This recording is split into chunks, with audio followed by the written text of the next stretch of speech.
Gurjit sillonne les rues de Bombay à vélo chaque matin pour récupérer des boîtes à lunch. La pollution et la congestion, c'est son quotidien depuis 14 ans. Je suis habitué, dit-il, c'est un jeu d'enfant.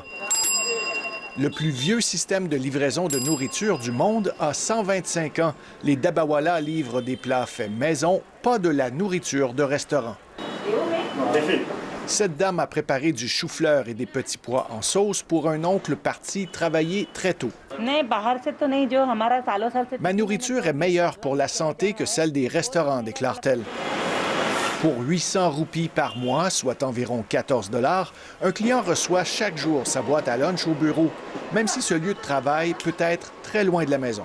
Le vaste réseau de trains de banlieue, normalement bondé avant la pandémie, est une partie essentielle de la vie du Grand Bombay.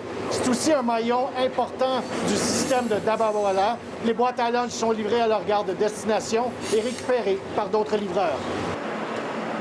Des clients utilisent les Dabawala pour s'assurer de respecter les restrictions alimentaires imposées par leur religion ou leur caste.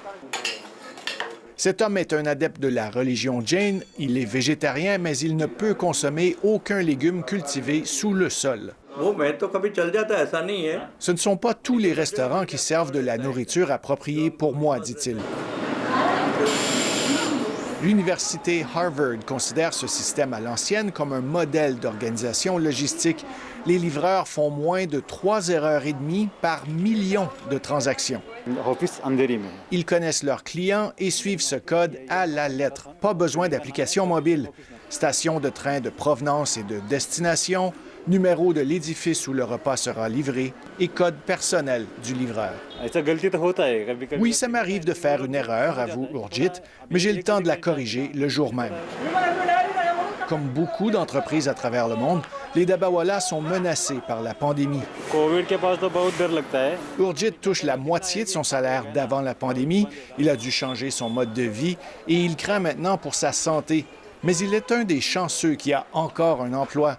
Des 250 livreurs qui travaillaient dans son quartier, il n'en reste plus que 40 en raison de la pandémie. Le plus vieux système de livraison de nourriture espère se relancer en ajoutant des services. La livraison à domicile de produits de la ferme pourrait être une planche de salut.